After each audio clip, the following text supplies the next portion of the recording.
A meno di 8 giorni dal debutto in Coppa Italia contro i cugini dell'Icata di Pippo Romano, l'Acregas di Lillo Bonfatto sta completando la preparazione precampionato con la rosa messa a disposizione dalla dirigenza biancazzurra.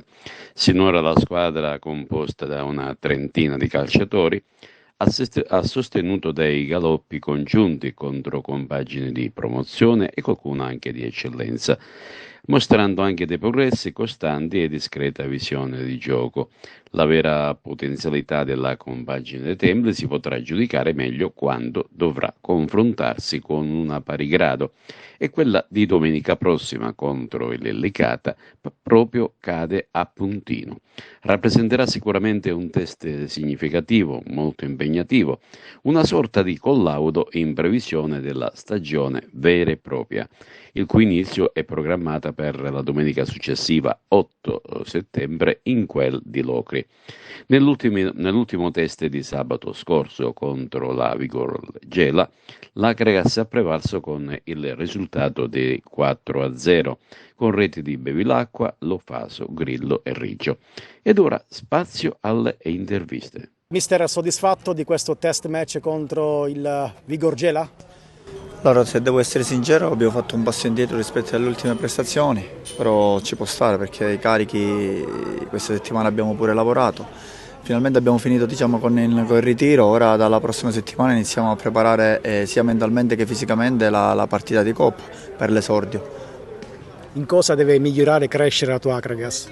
Ma guardi, io penso una cosa, siamo in un posto, in una squadra importante, una città blasonata, quello che non deve mai mancare deve essere il ritmo, cercare di dettarlo e non fermarci mai, anche se c'è un po' di fatica dobbiamo essere bravi a superarla. Tra 7 giorni inizia ufficialmente la stagione, il primo turno di Coppa Italia, all'Essaneto arriva il Licata. Sì, è la prima partita ufficiale, la partita importante, è un derby, sappiamo che è molto sentito da parte di tutti, quindi noi dobbiamo andare a prepararla innanzitutto bene e poi andare la domenica e cercare di dare il massimo e onorare sempre la maglia. Come state fisicamente?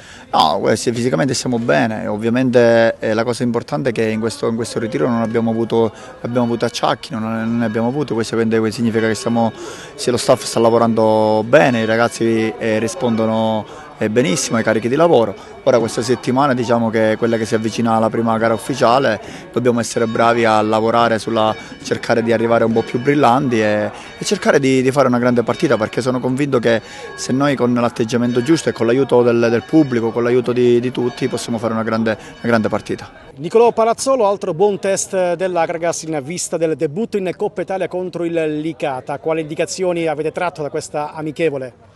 Sì, finalmente siamo arrivati all'ultimo test prima delle partite ufficiali. Siamo contenti di questo precampionato perché comunque abbiamo lavorato molto bene. Ci è servito sia per capire le idee del mister che per stare del tempo insieme e creare un buon gruppo. Come state fisicamente? Ecco. Fisicamente pian piano troveremo la miglior forma, è stato un grande ritiro che abbiamo lavorato molto e siamo molto soddisfatti. Di che livello è quest'Acregas? È ancora presto per dirlo? È ancora presto per dirlo, però si vedono delle belle trame di gioco, degli ottimi risultati e adesso vedremo le partite ufficiali come saranno. Perché hai scelto l'Acregas? Ho scelto l'Acregas perché ho trovato molto interesse da parte del mister, del direttore, e perché comunque nel mio sangue c'è anche un po' di Sicilia, visto che mio papà è di Marsala. Cosa puoi dare a quest'Acregas?